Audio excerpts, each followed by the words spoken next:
Assalamualaikum warahmatullahi wabarakatuh.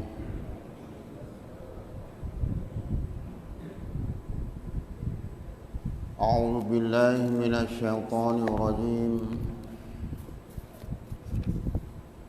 Bismillahirrahmanirrahim.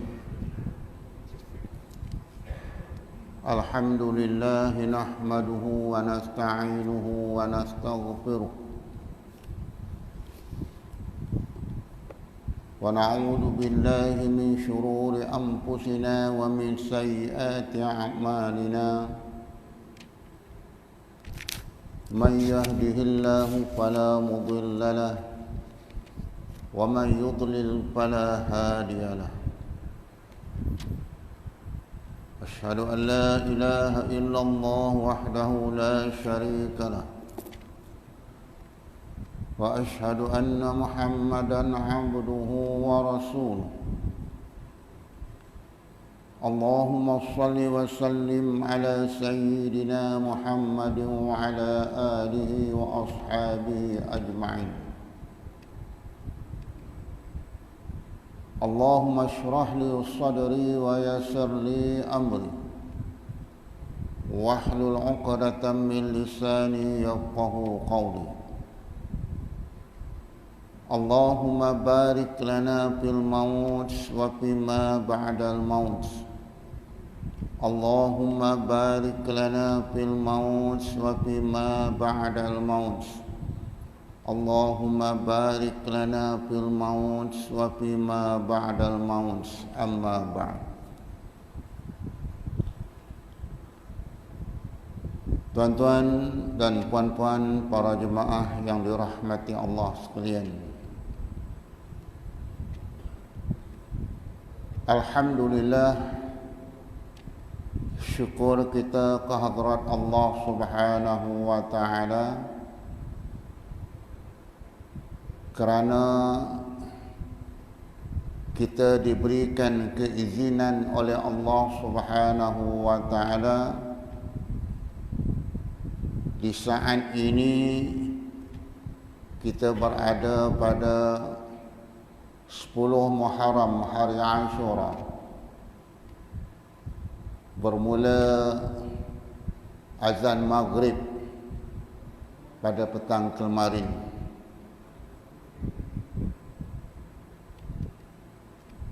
Oleh kerana itu, berkemungkinan hari Ashura 10 Muharram pada tahun ini, kalau ditakdirkan, adalah yang terakhir dalam kehidupan kita, maka ambillah kesempatan dengan kita melakukan beberapa ibadah, sama ada ibadah binafsih atau ibadah ma'a ghairi. Ibadah binafsih iaitu ibadah dengan diri kita sendiri. Ibadah ma'a ghairi, ibadah yang berkaitan dengan pihak yang kedua. Kalau tidak ada mereka ini, maka tak boleh kita buat.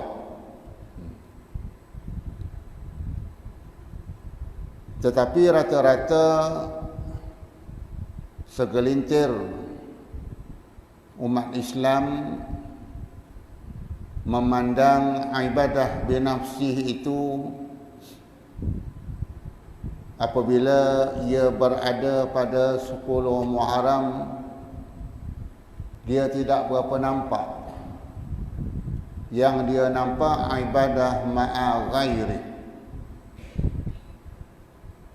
seperti buat majlis, menyapu kepala anak yatim, meraihkan anak yatim dan sebagainya. Itu ibadah ma'a ghairi. Seolah-olah kalau tidak ada mereka ini, kita tak boleh buat yang lain. Sebenarnya tuan-tuan, banyak sangat ibadah binafsih ini yang boleh kita buat sepanjang 10 Muharram. Mulai daripada masuknya maghrib petang kemarin hinggalah terbenamnya matahari pada hari ini, yang dikira 10 Muharram.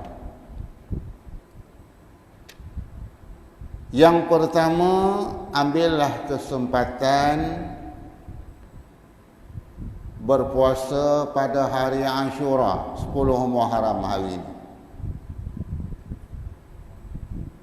Oleh kerana ini puasa sunat. Seandainya hingga di saat ini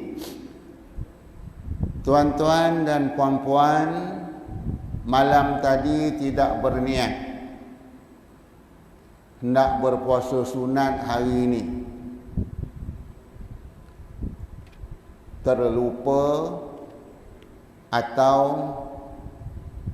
tidak tahu fadilat kelebihan berpuasa sunat pada 10 Muharram pada hari Ashura yang jatuh pada hari ini,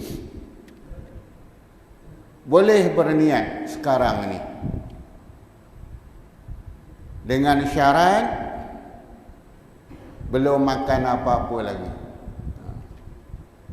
Atau jangan lepas ini tuan-tuan berniat, lepas tu pergi sarapan pagi. Itu tak sah.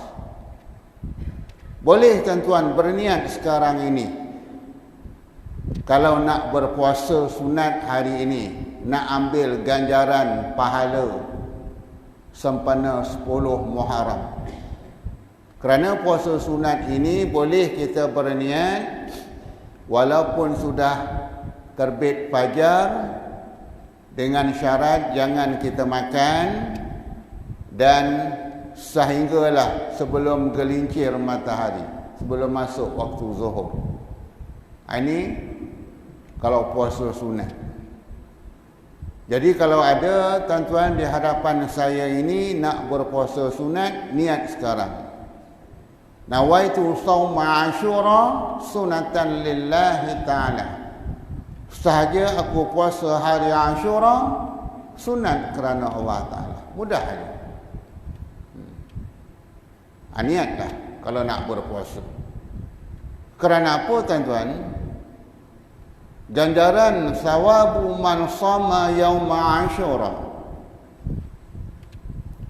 pahala bagi sesiapa yang berpuasa hari Ashura 10 Muharram.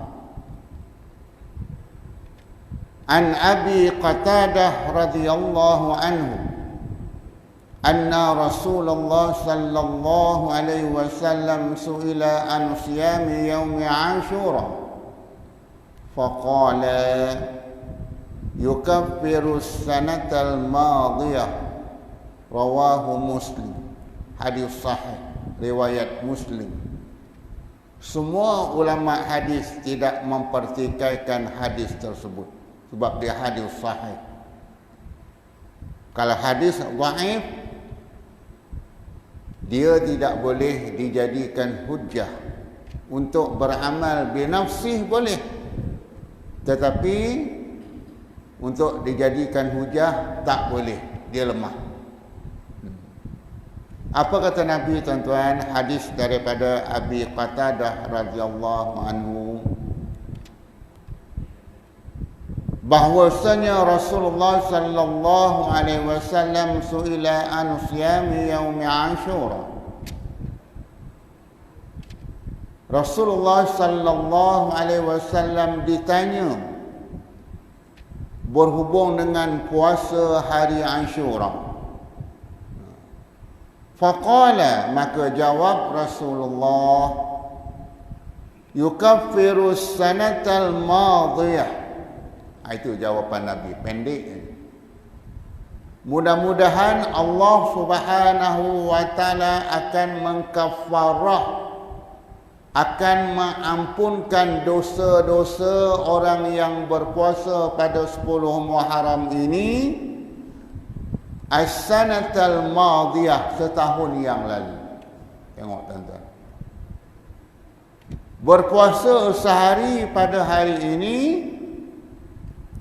mudah-mudahan Allah Subhanahu wa taala akan mengkafarahkan, akan mengampunkan dosa-dosanya setahun yang lalu. Sanatal madiyah. Ini kelebihan yang diberi kepada umat Muhammad sallallahu alaihi wasallam. Ini yang saya kata awal-awal tadi, ibadah binafsih, ibadah dengan diri dia sendiri. Kalau dia mampu, buatlah. Sebab tahun hadapan belum tentu kita bertemu dengan 10 Muharram. Cuma oleh kerana 9 Muharram telah berlalu semalam, hari Sabtu adalah orang-orang Yahudi, Bani Israel berpuasa. Itu sebabnya suatu ketika berbetulan 10 Muharram jatuh hari Sabtu, dan ketika itu Nabi berpuasa. Puak-puak Bani Israel berkata, cuba tengok Muhammad, kita puasa hari Sabtu, dia ikut juga puasa. Seolah-olah Nabi ikut puak-puak Yahudi ni berpuasa. Oleh kerana itu, untuk mengelakkan at-tasyabuh, menyerupai berpuasa pada golongan puak-puak Bani Israel, maka Nabi kata, aku suruh umat aku, kalau aku hidup lagi, Nabi kata, aku akan berpuasa pada 9 Muharram, hari Tasu'a. Jadi maknanya umat Islam digalakkan berpuasa 9 dan 10. Berbetulan hari Sabtu itu jatuh 10 Muharram. Itu sebabnya tuan-tuan, hukum fiqh pun kata, kalau bukan puasa qadha, puasa nazar, kita nak berpuasa sehari hari Sabtu, tidak digalakkan. Mesti diiringi. Kalau hari Sabtu, iringi dengan hari Jumaat.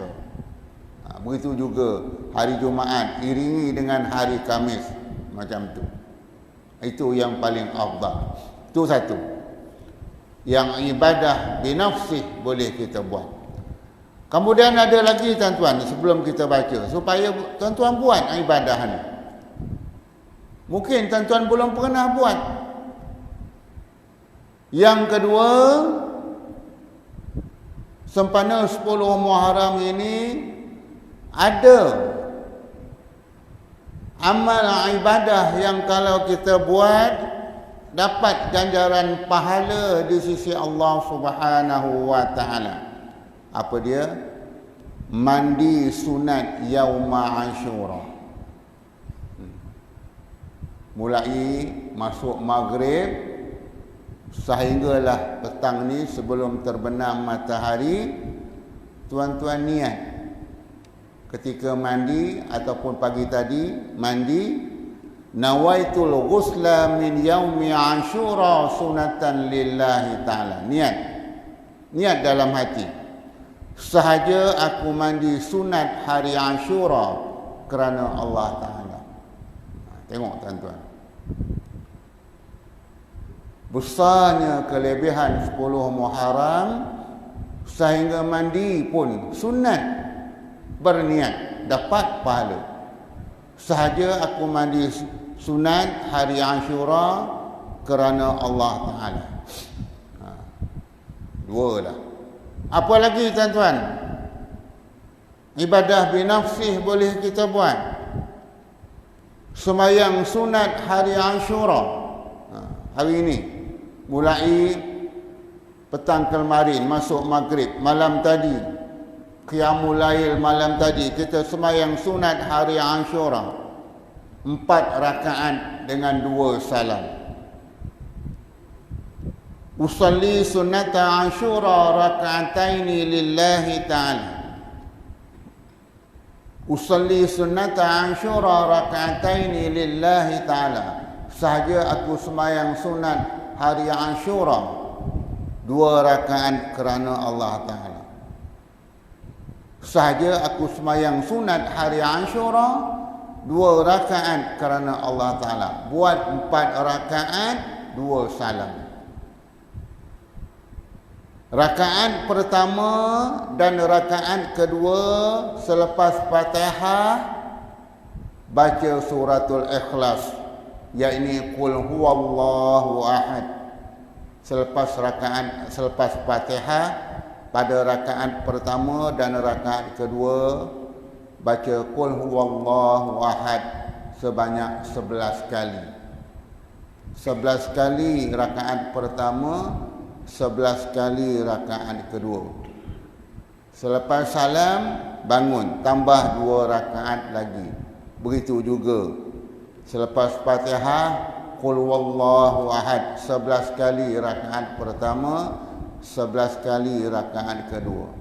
Tak lama tuan-tuan, kejap aja. Sebab baca qul huwallahu ahad, Allahu samad, lam yalid wa lam yulad wa lam yakul lahu kufuwan ahad. Lepas itu tuan-tuan baca doa. Hasbiyallahu wa ni'mal wakil, ni'mal maula wa ni'man nasir. Hasbiyallahu wa ni'mal wakil, ni'mal maula wa ni'man nasir. Baca doa ni 7 kali. Allahu Akbar.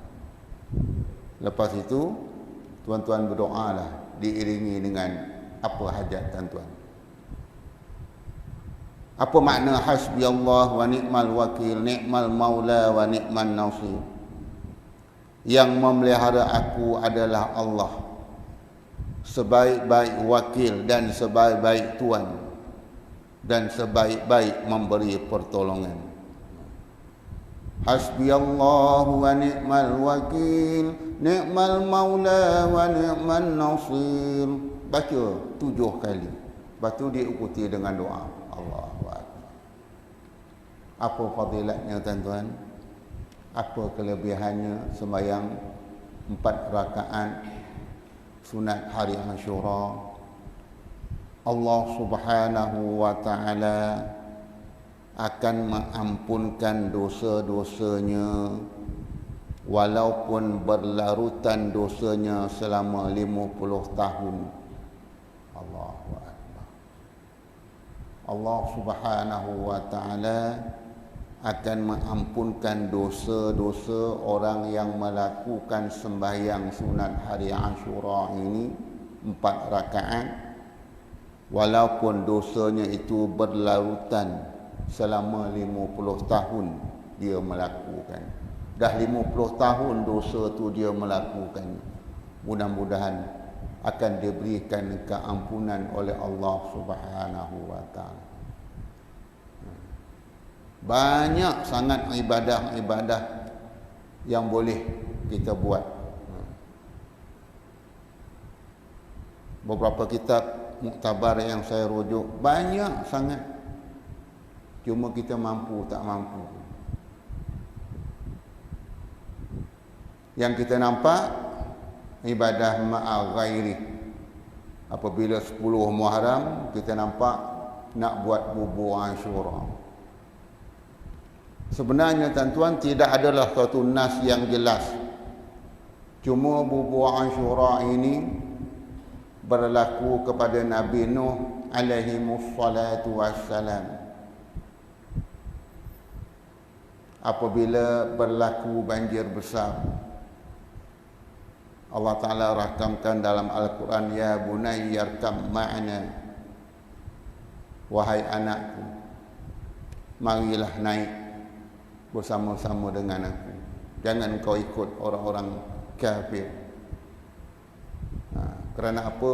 Nabi Nuh berdakwah 950 tahun, lama, tapi tak ramai yang ikut ajaran Nabi Nuh. masuk Islam. Akhirnya Allah Ta'ala turunkan pala banjir besar. Maka bahtera Nabi Nuh tersadai di suatu bukit yang bernama Al-Judi. Apabila banjir pun surut, pengikut-pengikut Nabi Nuh berasa lapar. Maka Nabi Nuh kata, turun daripada bahtera ini dan carilah makanan yang ada. Maka ketika itu dapatlah 7 jenis biji-bijian. Orang tu dapat segenggam, orang ni dapat segenggam, orang ni dapat segenggam. Maka Nabi Nuh kata, campurkan dan dibuat bubur. Itu yang sibuk orang kita bila nak buat bubur Ashura. Kena ada kacang tu, kena ada kacang ni, kena ada ayam, kena ada daging. Kurang-kurangnya 7 jenis. Kalau tak ada 7 jenis tak mujarab. Itu yang kita sibuk-sibuk nak buat. Buat ada masalah, tapi ambil fadilat besarnya berpuasa pada 10 Muharram tu. Nak dapat pahala lagi, bubur yang kita buat tadi beri makan kepada orang-orang yang berpuasa. Dia berpuasa oleh kerana kita beri makanan untuk dia berbuka puasa, maka orang yang memberi makanan kepada orang yang berpuasa pun dia dapat sama pahala dia. Itu sebenarnya. Selain daripada ibadah ma'a ghairi, kita meraihkan anak-anak yatim. Sebab ada hadis, tuan-tuan. Itu sebabnya yang kita ibadah ma'a ghairi ini kita nak buat sungguh-sungguh. Ada hadis dia. Wa an Abi Hurairah radhiyallahu anhu anna rajulan syaka ila Rasulillah sallallahu alaihi wasallam qaswata qalbi faqala imsah ra'sal yatim wa at'imul miskin, rawahu Ahmad rijaluhu wa rijalus sahih, hadis sahih. Ini yang hadis ini yang orang berebut-rebut nak menyapu kepala anak yatim. Satu lagi ada hadis yang dia kata, barang siapa yang menyapu kepala anak yatim, kana lahu fi kulli sya'ratin marrat 'alaiha yadu hasanat wa man ahsana ila yatimihi indahu kuntu wa ana wa fil jannati kahatain. Yang Nabi kata, orang nyapu kepala anak yatim, meraihkan anak yatim berhampiran dengan aku nanti seperti jari telunjuk dengan jari tengah, hampir macam tu. Kemudian dikata wa huwa fil jannati kahataini, bersama-sama dengan Nabi dalam syurga. Boleh beramal, cuma hadis tu adalah dhaifun. Hadis sahih yang saya baca mula-mula tadi, hadis yang mengatakan orang itu akan bersama-sama dengan Nabi dalam syurga, hadis tu dhaif. Bukan perkataan Nabi itu lemah, tidak. Orang yang menyampaikan hadis tu, orang yang membawa hadis tu ada sifat-sifat kekurangan. Apa di antara sifat-sifat kekurangan dia? Berkemungkinan dia ada melakukan pendustaan, berdosa dan sebagainya. Ini yang dikatakan yang membawa hadis itu adalah dhaif. Itu sebenarnya bukan perkataan Nabi itu dhaif, tidak. Memang betul Nabi buat. Cuma orang yang bawa itu boleh diragui sifat dia. Hadis yang sahih ni, bahwasanya seorang lelaki mengadu kepada Rasulullah sallallahu alaihi wasallam. Apa kata dia? Qaswata qalbi, ya Rasulullah, hati aku gelap ya Rasulullah, hati aku keras ya Rasulullah, hati aku degil ya Rasulullah, sukar nak menerima nasihat, sukar nak menerima teguran, pandangan, pengajaran. Keras hatiku ya Rasulullah. Lelaki ini mengadu kepada Nabi. Maka jawab Nabi, faqal imsah ra'sal yatim. Pertama, sapulah kepala anak yatim. Mengusap kepala anak yatim daripada bawah ke atas. Satu. Yang kedua, wa'at'imul miskin, dan berilah makan orang miskin. Ini yang saya kata ibadah ma'a ghairi. Kalau tidak ada anak yatim, tidak ada orang miskin,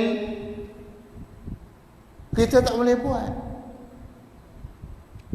Nak sapu kepala anak yatim, tak ada anak yatim contohnya. Nak beri makan orang miskin, tak ada orang miskin. Sebab dia ibadah berkait dengan orang lain. Buat ibadah binafsih tadi. Itu kaedahnya tuan-tuan. Tak ada anak yatim. Dan juga seandainya, ini dalam suasana sekarang ini, kalaulah menyapu kepala anak yatim itu boleh menimbulkan ad-daruriyah, boleh mendatangkan kesan yang mudarat, sebab nak bersentuh pun tak boleh, nak bersalam pun tak boleh, takut COVID-19 ni. Beri makan aja, beri makan anak yatim. Kalau ada lebih lagi, ajak mak dia sekali, beri makan mak dia. Entahlah. Kalau rasa tak cukup juga beri makan, ambil terus mak dia. Apa susah? Tak susah. Itu aja tuan-tuan. Besar ganjaran pahala.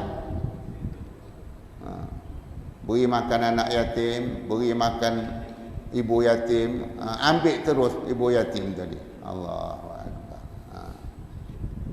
Dan beri makan orang miskin. Itu yang saya kata, kalau golongan ini tak ada, seolah-olah kita tak boleh nak beribadah pada 10 Muharram. Tapi kalau tidak ada masyaqqah, tidak menimbulkan masalah, okeylah, tak ada masalah. Itu je.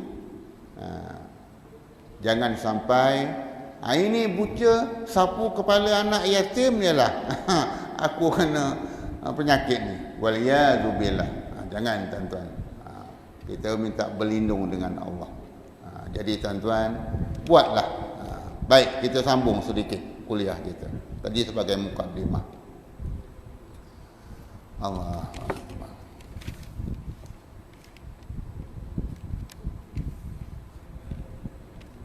Kata qil, bawah sekali. Makna khauf itu iaitu kuat ilmu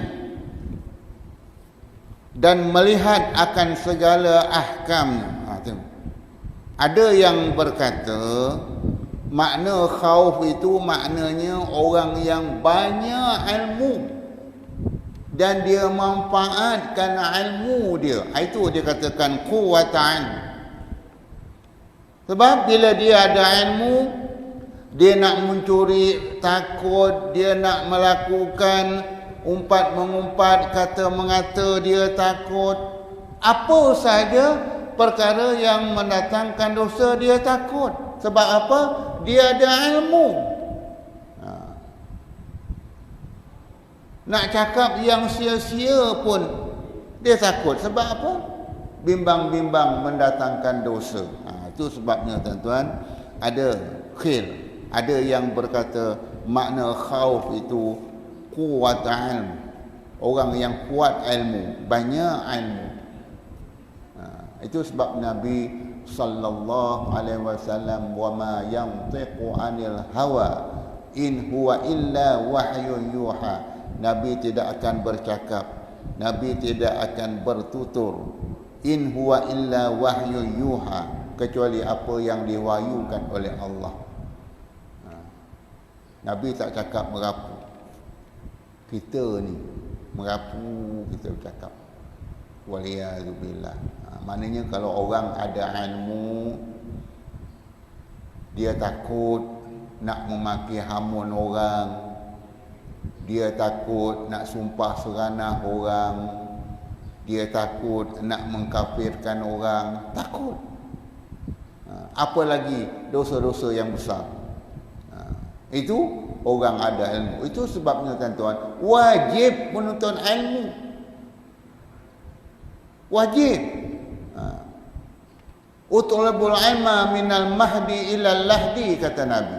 Tuntut ilmu daripada buayan lagi, daripada kecil lagi,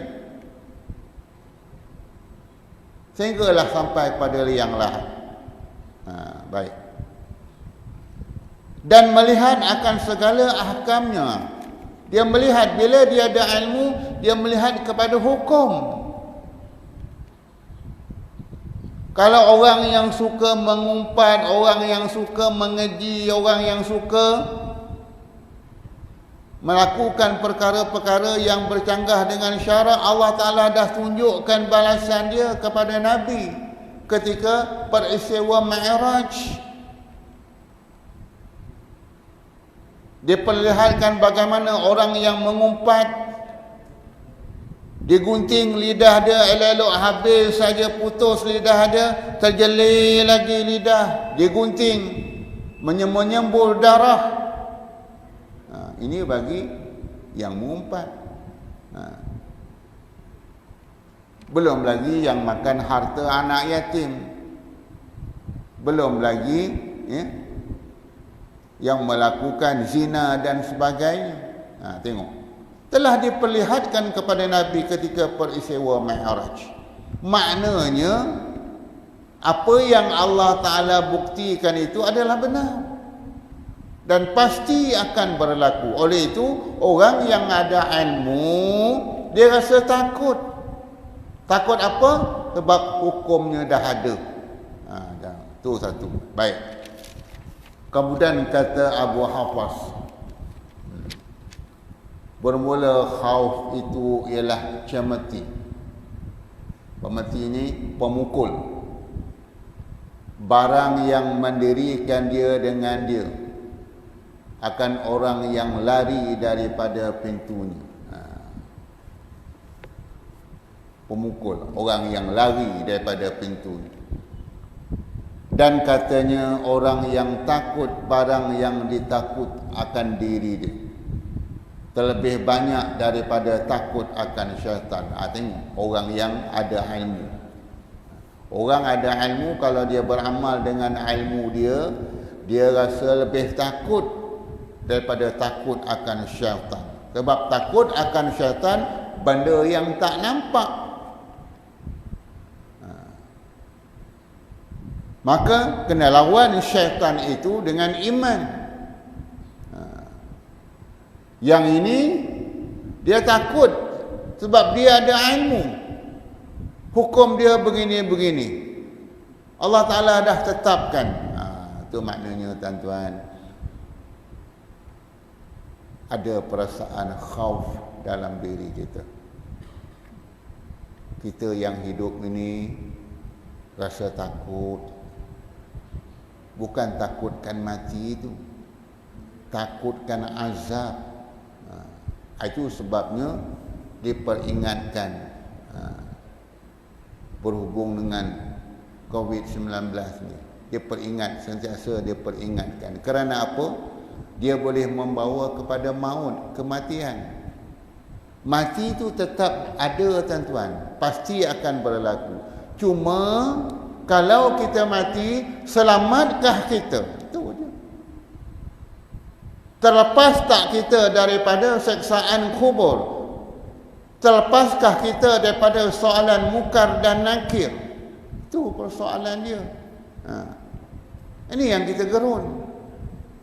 Sedangkan kita keseorangan ketika berada di alam kubur.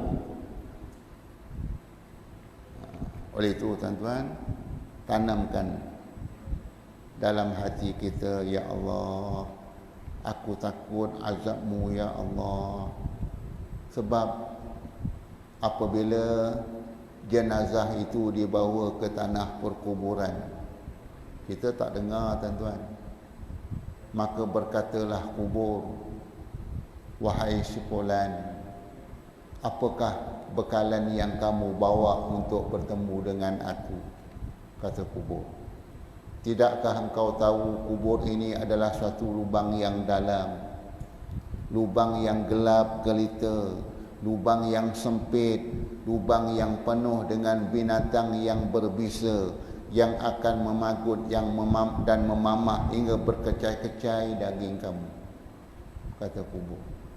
Kita tak dengar, tuan-tuan, tetapi orang yang mati ini dengar. Kan gerun kita tu.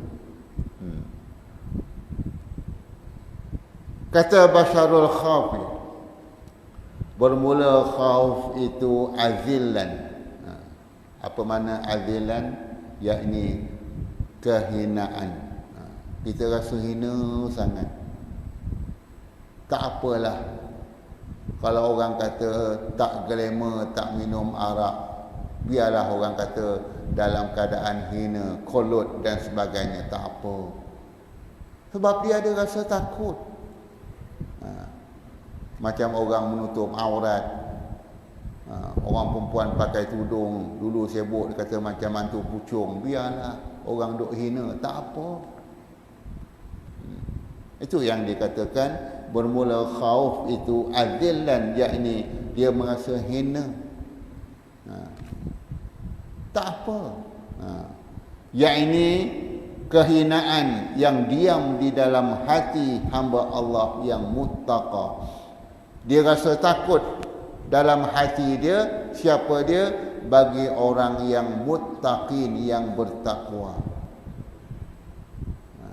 Hebat macam mana pun dia, darjat yang tinggi macam mana pun dia, tetapi oleh kerana dah tertanam di dalam hati dia perasaan takut, tetap dia menutup aurat. Walaupun orang memandang hina kepada dia.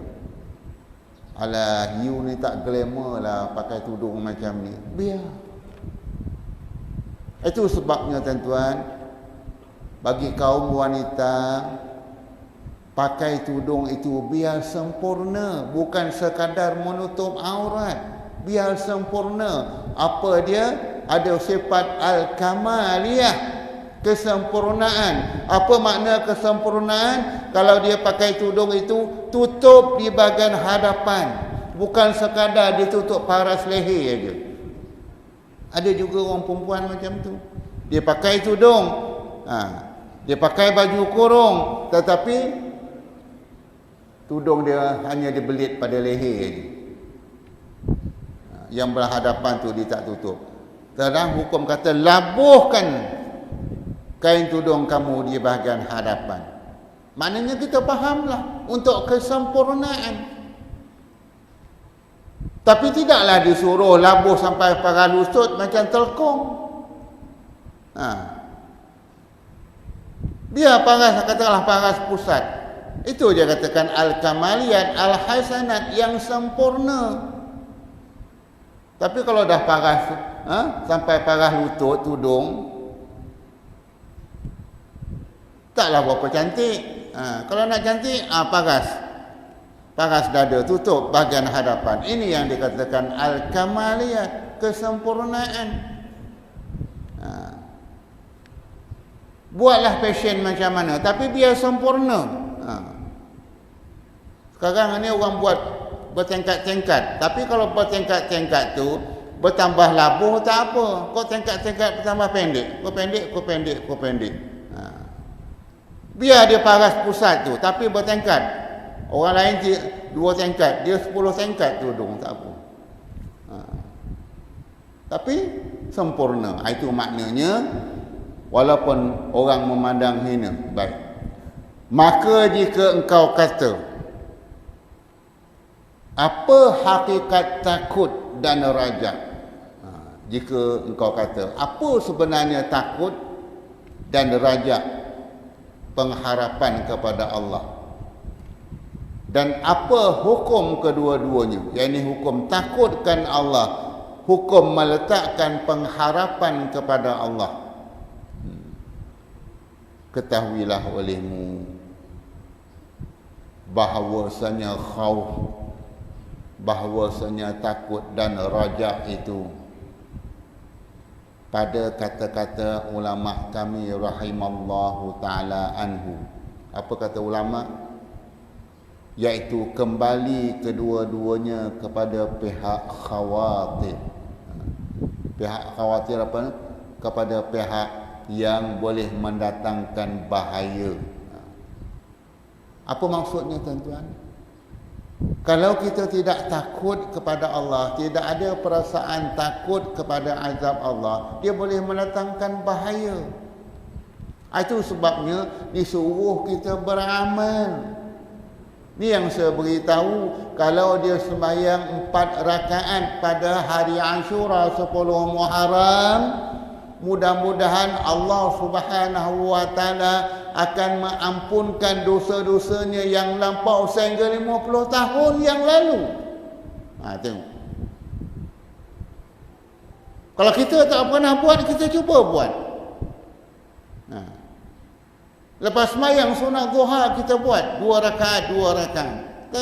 Tak ada menjadi masalah. Kerana apa disebut di sini? Kerana bimbang kepada khawatir bahaya. Bahaya apa maksudnya? Azab Allah. Allah Akbar.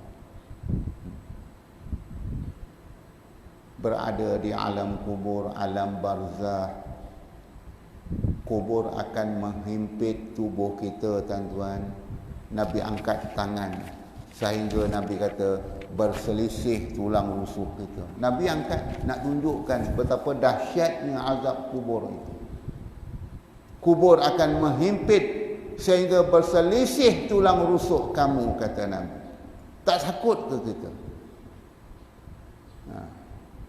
Kita patah tangan, patah kaki pun separuh nak mati, tuan-tuan. Apalagi ketika hidup tu kita dihimpit. Kalau kita mati lain, kita hidup-hidup ni dihimpit oleh tanah kubur sehingga berselisih tulang rusuk. Waliyazubillah. Baik, sikit lagi. Dan sesungguhnya yang kuasa bagi hamba itu muqaddimahnya, yakni mendahulukan kedua-duanya. Yang kuasa bagi hamba untuk mengelakkan daripada bahaya tadi, yakni mendahulukan kedua-duanya. Apa? Iaitu tanamkan perasaan takut kepada Allah, letakkan pengharapan kepada Allah. Itu yang dikatakan mendahulukan kedua-duanya. Ini yang kita mampu. Tak mampu ke tuan-tuan menanamkan rasa takut kepada Allah? Maknanya kalau tak ada rasa takut kepada Allah, maknanya hebat sangat lagi.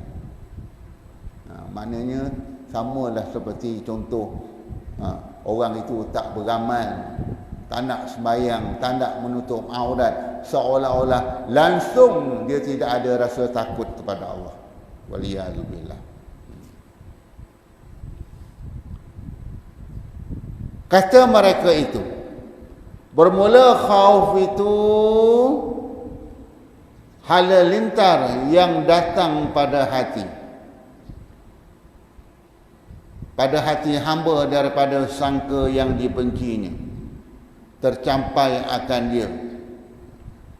Tengok dia kata, tuan-tuan, bermula khauf itu halilintar. Ya Allah, halilintar maknanya macam ributlah dalam perasaan hati itu, rasa takut. Ya Allah, di dunia ni kita boleh, kalau takut sini kita boleh lari ke sana, tuan-tuan. Kita takut ketika berada di kampung Batu Berendam ini, kita boleh lari kampung lain. Tetapi ketika berada di alam kubur, kita nak lari mana? Kita berada di alam barzah, alam kubur, tuan-tuan. Datang malaikat mungkar, nama pun mungkar, yang rupanya amat menggerunkan.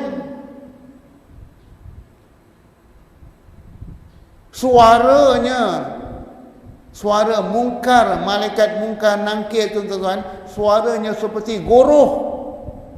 Suara pun dah menggerunkan, apalagi rupa wajahnya amat dahsyat, nama pun mungkar nangkir. Itu sebabnya disebut di sini. Seperti halalintar yang datang pada hati hamba. Tetapi oleh kerana tuan-tuan, hanya digambarkan melalui sam'iat, pendengaran, itu sebabnya manusia tak berapa takut. Walaupun telah disampaikan oleh Nabi begini-begini azab kalau melakukan dosa tersebut, tetapi disampaikan melalui pendengaran, tak nampak dengan alam basariat, dengan alam mata, manusia tak takut. Sedangkan dia nampak dengan alam basariat pun dia rasa tak takut. Dia nampak macam mana COVID-19 tu, dahsyat tak dahsyat, itu pun dia tak takut. Nak menunjukkan kerasnya hati manusia ni. Itu maksud dia. Tercampai akan dia. Dan khasyah itu maknanya seumpama sama juga. Dan tetapi menghukumkan satu daripada membesarkan dan hebatkan, dan lawan khauf itu jara, yakni berani. Maknanya kita nak lawan khauf itu berani. Berani macam mana? Berani kita melawan nafsu kita. Bukan berani kita nak lawan Allah, tak. Berani kita rasa khauf, maka kita berani nak mengubah diri kita. Kita rasa khauf bagaimana orang tak sembahyang, maka kita beranikan diri kita bangun untuk sembahyang. Itu maknanya. Dan berani dan tetap, terkadang berbetulan ia dengan aman, yakni sentosa. Kadang-kadang bila kita rasa berani, kita rasa aman, kita rasa sentosa, kita berani bangun tahajud, tuan-tuan. Sebelum tu kita tak berani. Bukan tak berani kerana takutkan hantu raya, hantu polong, tak. Kita takut nak melawan syaitan. Itu sebabnya bila kita jaga saja, alhamdulillahillazi ahyani ba'dama amatani wa ilaihin nusyur. Satu. Kemudian kita merangkak ke bilik air, bertempik syaitan, tuan-tuan. Sebab kita berani lawan dia. Kita ambil uduk, 2 kali dia bertempik, kali yang kedua. Kemudian apabila kita mendirikan solat, Allahu Akbar, meraung syaitan, tuan-tuan. Itu maknanya kita berani melawan syaitan. Itu sebabnya itu cara kita nak lawan. Itu yang disebut, dia kata apa tadi? Khauf itu lawannya jarak, yang ini berani. Dan tetap, terkadang berpetulan ia dengan aman dan sentosa. Maknanya bila kita berani lawan syaitan, berani kita bertahajud, maka as-sakinah, tenang hati kita. Itu sebabnya dia ajar dalam bulan Muharram ni, 10 Muharram, banyak baca hasbiyallahu wa ni'mal wakil, ni'mal maula wa ni'mal nasir. Hasbiyallahu wa ni'mal wakil, ni'mal maula wa ni'mal nasir. Tenang hati. Sikit lagi, tuan-tuan, nanti tempat berhenti. Maka dia katakan yang takut dan yang sentosa. Dan takut dan sentosa kerana bahwasanya mensentosa yang berani itu atas Allah baik. Dan takut dan sentosa kerana bahwasanya mensentosakan itu iaitu berani atas Allah Subhanahu wa taala. Bermula hakikatnya bahawasanya berani itu ialah lawannya. Maknanya kita berani melawan nafsu, berani melawan syaitan dan sebagainya. Jadi akhirnya rasa as-sakinah.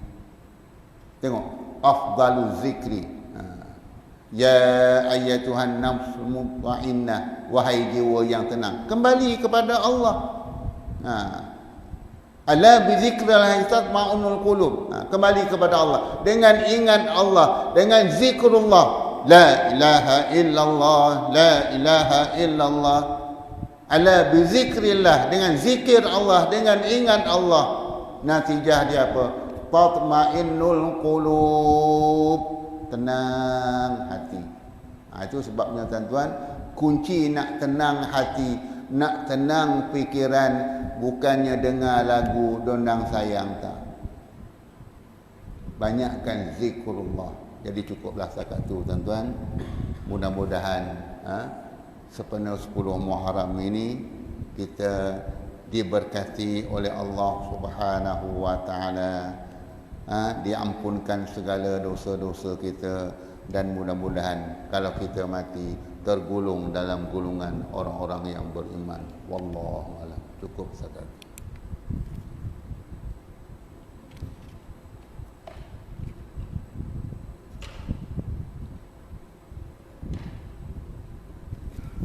Bismillahirrahmanirrahim. Alhamdulillahirabbil alamin. Wassalatu wassalamu ala sayyidina Muhammad wa ala alihi wa ashabihi ajma'in. Allahumma ja'al jam'ana hadha jam'an marhuma wa tafarruqana min ba'dihi tafarruqan ma'suma. Allahumma ighfir lana khati'atina wa jahlina fi amrina wa ma anta na'lamu bihi minna. Wa sallallahu ala sayyidina Muhammad wa ala alihi wa sahbihi ajma'in. Walhamdulillahi rabbil alamin. Subhanakallahumma wa bihamdik asyhadu an la